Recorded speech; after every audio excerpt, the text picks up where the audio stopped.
Kina. Coris Assurance, l'assureur qui rassure. Watt FM, le journal. Sidonie Zinkoné.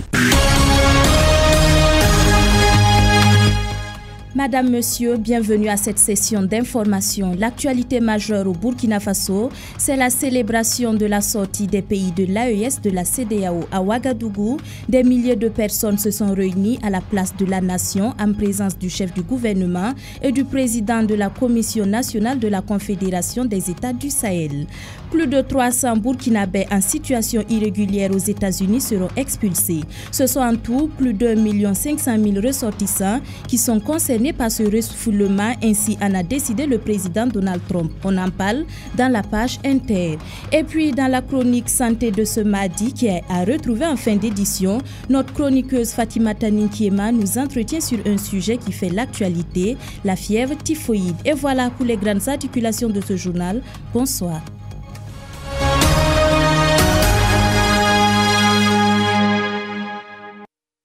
Aujourd'hui, 28 janvier, marque l'an 1 de l'annonce de la sortie du Burkina Faso, du Mali et du Niger de l'instance sous-régionale, la CEDEAO. Pour commémorer cette date anniversaire, des meetings sont organisés ce jour dans les 13 régions du pays. À Ouagadougou, plusieurs centaines de personnes ont pris d'assaut la place de la nation sous la coupe de la Coordination nationale de la veille citoyenne. L'objectif de la manifestation est de soutenir les 3 chefs d'État de la Confédération AES pour leur décision libérateur selon eux qu'est la sortie de la CEDEAO. Un élément qui vous sera proposé au cours de ce journal. En attendant, nous continuons. Si le meeting commémoratif de l'an 1 de l'annonce du retrait de l'AES de la CEDEAO a été observé, dans les autres localités, les femmes, elles, ont plutôt décidé de converger vers Ouagadougou pour y prendre part. Elles étaient fortement représentées à tel point que la manifestation paraissait plus féminine. Malgré les intempéries liées au climat, elles ont donné de la voix et appelé à soutenir les chefs d'État de l'AES dans cette marche commune. Cheikh Omar Ouedraogo.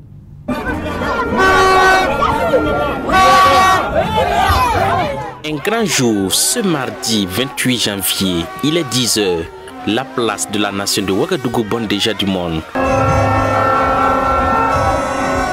La foule rassemblée en grand nombre dégage dans les environs un paysage multicolore. Les manifestants dans leur majorité sont habillés aux couleurs nationales, le rouge, le jaune et le vert. Les femmes qui ne sont pas en reste optent plutôt pour la pureté en portant des vêtements de couleur blanche. Elles ne se sont pas faites prier pour prendre part au meeting. À l'entrée est de la place de la nation, une aire aménagée côté droite leur sert d'occupation. Pas de chaise ou tout autre support d'assises.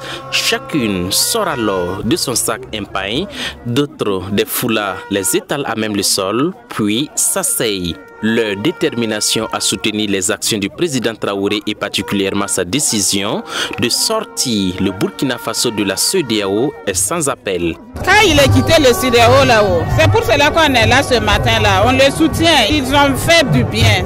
CEDEAO là-haut, on est dedans, mais le pays là ne fonctionne pas, c'est un retard. Les 3 pays là qui se sont entendus là, laissez la CEDEAO là, tout va marcher maintenant. En tout cas, tous les actions, pour voir si la vie est en qui veut soutenir et tiens à tort ça va. Soutenir qui veut na soutenir l'AES. Tout le monde veut là tout dans pas me pour. Quand elle a eu ha, tiens que tembe pour la me date be. Apa na yimbo me ha. To me na yimi boy me nga essenge. Da woto no bala. Ha yiba na we na mana so ngati ton we ba fi. Toutes les communautés, qu'elles soient Mossi, Dioula, Peul, pour ne citer que ces ethnies, sont fortement mobilisées. Elles viennent des 4 coins du Burkina Faso pour afficher leur soutien indéfectible au capitaine Ibrahim Traoré.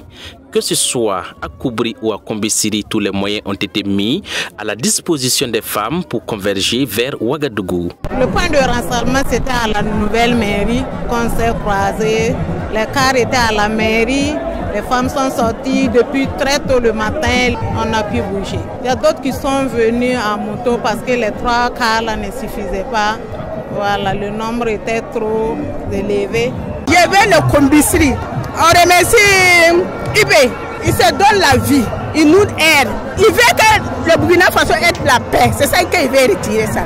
Il veut que Burkina Faso être bien. Le discours rassembleur et d'union est prononcé depuis l'estrade en présence des officiels, les convives ou du moins les haïtiennes, composés de femmes au foyer, de jeunes filles et même de vieilles personnes reçoivent le message depuis leur siège de fortune. Les manifestantes qui nous viennent de l'intérieur de Ouagadougou sont pour la plupart issus des associations.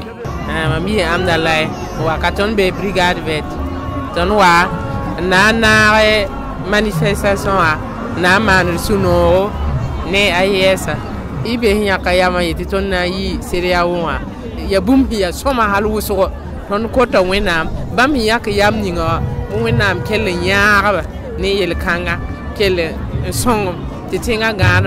Un divorce avec la CEDEAO qui réconforte l'autre moitié du ciel. Entre prise de parole et prestation d'artistes, la place de la nation s'est transformée en un club dancing à ciel ouvert.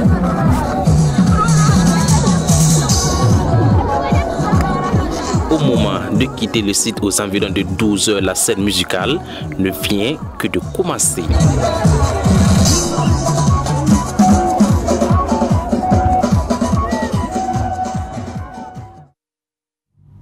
Le Premier ministre Jean-Emmanuel Ouédraogo et Bassolma Bazié, président de la Commission nationale de la Confédération des États du Sahel, étaient présents ce matin à la place de la Nation. Il faut aussi noter que le grand marché de Ouagadougou-Rodbourko est resté fermé ce matin, les commerçants ayant convergé vers la place de la Nation pour marquer leur soutien aux 3 chefs d'État de l'AES.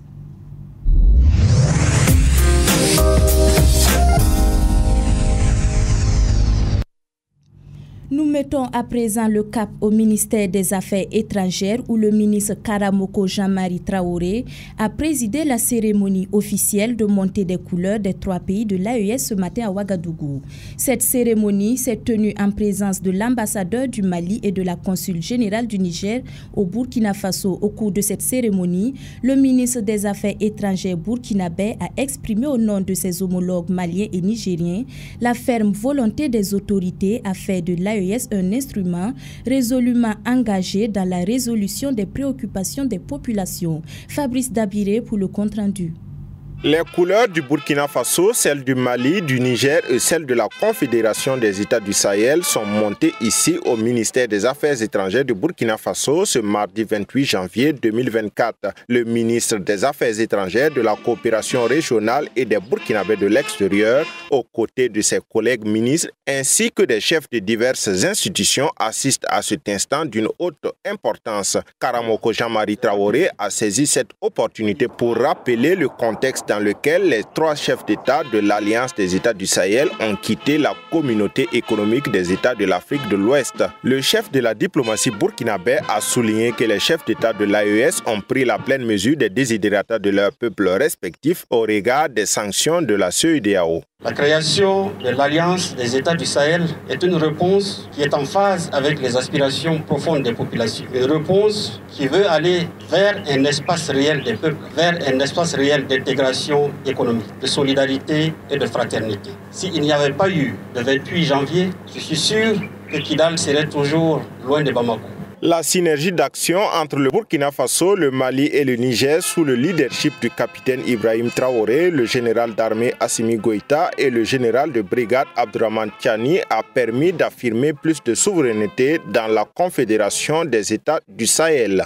Toutes ces actions ont permis à nos pays d'inverser la tendance et de faire en sorte qu'au Burkina Faso, notre armée redevienne une armée offensive, qu'au Mali, l'unité territoriale puisse être une réalité et qu'au Niger, la menace qui convoitait les alentours de Niamey puisse être repoussée au plus loin. Et Karamoko Jean-Marie Traoré de rappeler que la création de la force unifiée de la Confédération des États du Sahel, par exemple, démontre à souhait la volonté des 3 États membres d'offrir au Sahel ce qui lui a toujours manqué, la solidarité et la fraternité. Cette situation nous a permis de prendre conscience de nos capacités, de nos forces, mais aussi de nos faiblesses pour nous permettre d'y faire face. L'Alliance des États du Sahel, qui a évolué pour être une confédération, est aujourd'hui l'espace où les Sahéliens peuvent désormais avoir de l'oxygène, où les Sahéliens peuvent désormais espérer. Il faut noter que c'est le 28 janvier 2024 que le Burkina Faso, le Mali et le Niger ont décidé de se retirer de la CEDEAO en raison de plusieurs sanctions ayant entraîné de graves conséquences. Cette action qui a eu pour conséquence la création de l'Alliance des États du Sahel, devenue Confédération des États du Sahel, a été rendue possible car les chefs d'État qui composent cet espace ont pour boussole leur population, a conclu le chef de la diplomatie burkinabé.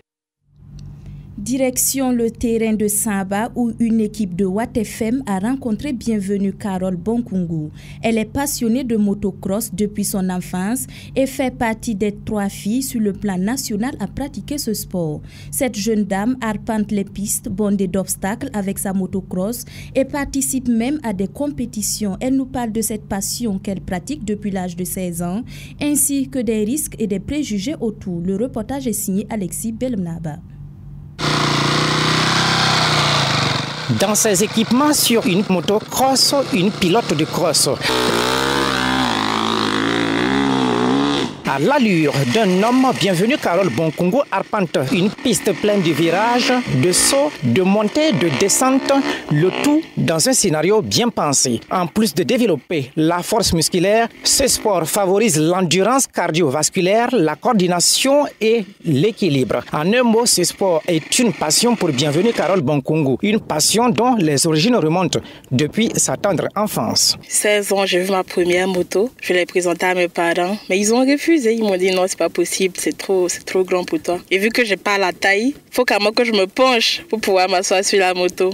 Ils ont fini par céder. Ils ont vu que voilà, il y avait la détermination et j'étais vraiment passionnée, donc ils ont cédé et puis voilà. Malgré les risques de chute et de blessures qui existent dans ce domaine sportif, Carole Bonkungu est déterminée à poursuivre sa passion. Même avec les préjugés qu'elle rencontre dans la pratique de cette discipline, elle marche toujours la tête haute et conduit sa moto avec dextérité. Il n'y a pas de sport sans risque, hein. Même le football est risqué. Mais vu qu'il y a la passion dedans, et on se protège quand même, on se protège. Et quand tu décides de te lancer dedans, c'est que tu sais ce qui se passe, tu sais ce qu'il y a. Les gens ils posent vraiment beaucoup de questions. Comment tu fais ça? Tu vas finir par mourir. Mais on va tous mourir, hein. Moi, je trouve qu'il faut juste être heureux, faire ce qui nous plaît. Et pour faire ce qui la passionne, elle a le soutien de ses proches. Son père est toujours présent lors de ses différentes compétitions et même lors de ses entraînements, comme c'est le cas aujourd'hui. C'est elle qui a choisi d'être comme un garçon. Donc moi aussi, je l'accompagne, je suis content. Comme c'est elle qui veut, ça va. C'est en 2018 qu'elle a commencé à pratiquer professionnellement cette discipline sportive. En 6 ans, elle a aujourd'hui à son compteur 4 compétitions. 2 à Yamoussoukro et 2 ici à Ouagadougou. Le karting, l'enduro à Koubri. Mais Yamoussoukro, c'était plus les grosses cylindrées, les 1000. Quand tu fais cette moto-là, tu arrives à te libérer. Je ne sais pas comment vous expliquer, mais même quand tu as un problème et que tu roules, tous les motards, ils le savent, hein, que tu roules, voilà, tu arrives à canaliser ton problème. Sur le plan national, elles ne sont que 3 du genre féminin à pratiquer cette discipline. L'une des difficultés rencontrées, relève Bienvenue Carole Bonkungu, c'est la promotion de ce sport qui ne permet pas de nourrir son homme. Pourtant, l'entretien de ces engins demande beaucoup de moyens. Revenons-en à cette actualité majeure du jour. Aujourd'hui, 28 janvier, marque l'an 1 de l'annonce de la sortie du Burkina Faso, du Mali et du Niger de l'instance sous-régionale, la CEDEAO. Pour commémorer cette date anniversaire, des meetings sont organisés ce jour dans les 13 régions du pays. À Ouagadougou, plusieurs centaines de personnes ont pris d'assaut la place de la Nation sous la coupe de la Coordination nationale de la veille citoyenne. L'objectif de la manifestation est de soutenir les 3 chefs d'État de la Confédération AES pour leur décision libérateur, selon eux, qu'est la sortie de la CEDEAO. Je vous propose le point de la manifestation avec Deogracia Star.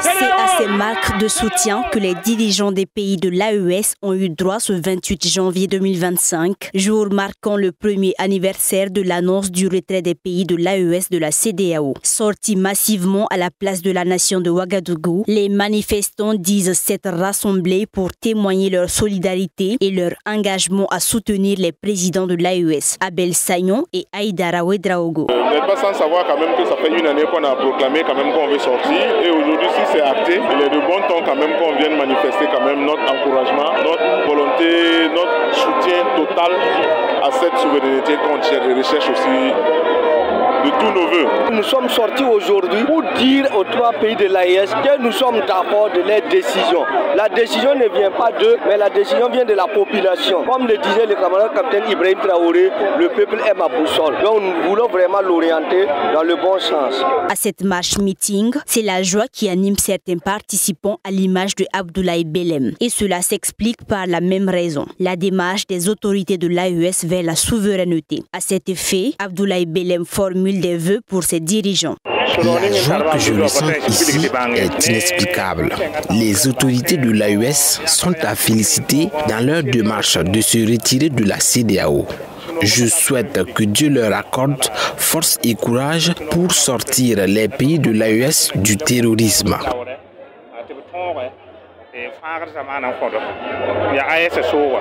Bassolma Bazi, en tant que président de la Commission nationale de la Confédération des États du Sahel, n'a pas voulu être en marge de ce rendez-vous. Il a saisi l'occasion pour inviter les citoyens à s'armer de courage car, dit-il, la lutte sera longue. Aujourd'hui n'est pas seulement une journée de commémoration, mais c'est aussi une journée pour réitérer notre engagement ferme, notre détermination de rester debout dans l'unité et d'avancer vaille que vaille. La lutte sera longue. Et sera longue parce que la conquête de la souveraineté, ce n'est pas de l'amusement. Mais justement, nous ne sommes pas des peuples d'amusement. Voilà pourquoi nous allons avancer de façon victorieuse et la victoire répondra présent. À la tête d'une délégation ministérielle, Jean-Emmanuel Ouedraogo était également présent à cette manifestation. S'adressant à la foule, ce dernier a laissé entendre, entre autres, « Nous sommes déjà loin. Nous n'allons plus regarder derrière nous. Plus que jamais, nous restons déterminés. Nos chefs d'État tiennent toujours la hache à cet effet. Nous allons gagner ce combat ensemble. »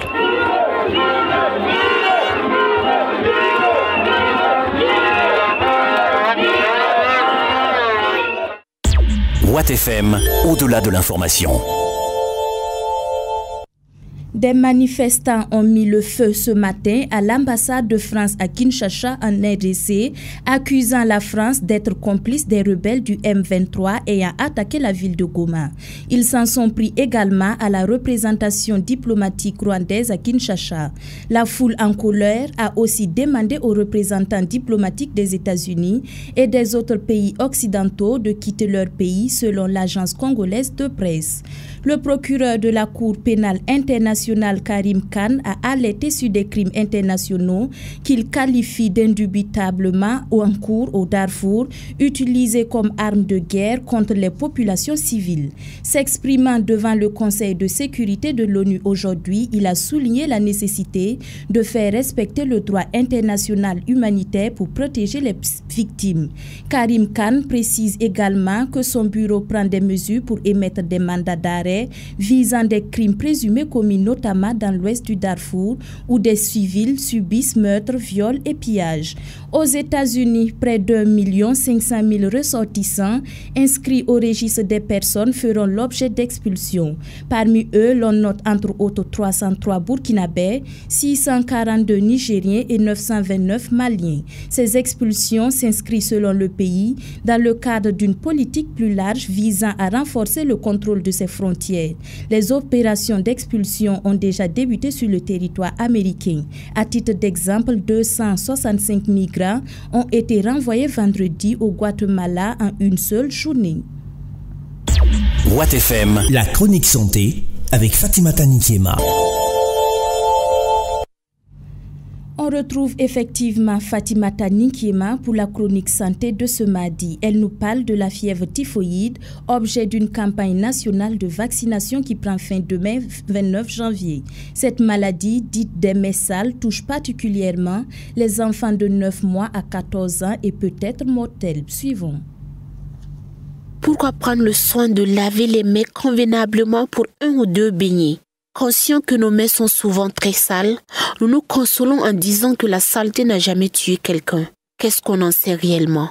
Il paraît que la fièvre typhoïde est aussi appelée maladie des mains sales, une maladie potentiellement mortelle due à une bactérie. Où trouve-t-on généralement les bactéries? Nous savons tous que les bactéries et la propriété ne font pas bon ménage. Donc, c'est la saleté qui attire les bactéries. Et la bactérie Salmonella typhi, bactérie qui cause la fièvre typhoïde, ne déroge pas à la règle. Elle se propage habituellement par l'intermédiaire de l'eau ou des aliments contaminés. Une fois la bactérie ingérée, elle se multiplie et passe dans la circulation sanguine et dans le tube digestif des personnes atteintes. Les symptômes font surface. Forte fièvre prolongée, fatigue, céphalée, nausées, douleur abdominale, constipation ou diarrhée. Certains patients peuvent présenter une éruption cutanée. Dans les cas sévères, les complications peuvent être graves, voire mortelles. À ce stade, il est primordial de consulter un agent de santé et des analyses de sang s'imposent, chose qui va permettre de confirmer la fièvre typhoïde. Pas de panique, elle se soigne. On peut traiter la fièvre typhoïde au moyen d'antibiotiques et il existe des traitements plus complexes et plus coûteux. Toujours est-il qu'on peut bien guérir de cette maladie des mains sales. Mais attention, même après la disparition des symptômes, on peut rester porteur de la bactérie et donc continuer à la propager par les selles. Il faut donc prendre certaines précautions. Le patient qui ne présente plus de symptômes doit continuer à prendre des antibiotiques pendant toute la durée prescrite par le médecin. Se laver les mains à l'eau et au savon après être allé aux toilettes et éviter de préparer ou de servir de la nourriture à d'autres personnes. En appliquant ces mesures, on diminue le risque de transmettre l'infection. Il faut surtout demander au médecin de procéder à un test pour s'assurer qu'il n'y a plus de bactéries Salmonella typhi dans notre organisme. Il est donc évident que la fièvre typhoïde est courante dans les endroits où l'assainissement est médiocre. Le manque d'eau potable aussi n'est pas en reste. L'accès à l'eau potable et à des services d'assainissement suffisants, le respect des mesures d'hygiène lors de la manipulation des aliments et la vaccination antityphoïdique permettent de prévenir efficacement la fièvre typhoïde. Parlant de vaccination, une campagne est en cours actuellement dans le pays au profit des enfants de 9 à 14 ans. Pour les autres, il est important de prendre des précautions en matière d'hygiène. Chacun doit jouer sa partition. Le ministère de la Santé joue sa partition à travers la prévention pour une cible donnée. Nous aussi, jouons notre partition en étant propres autour de nous. Au-delà de la fièvre typhoïde, nous éviterons certainement plusieurs maladies. Et c'est la fin de ce journal. Mathias Ouedraogo et Alphonse Déduit étaient à la mise en onde. Léonel Sanou au live Facebook. Merci à vous de nous avoir écoutés.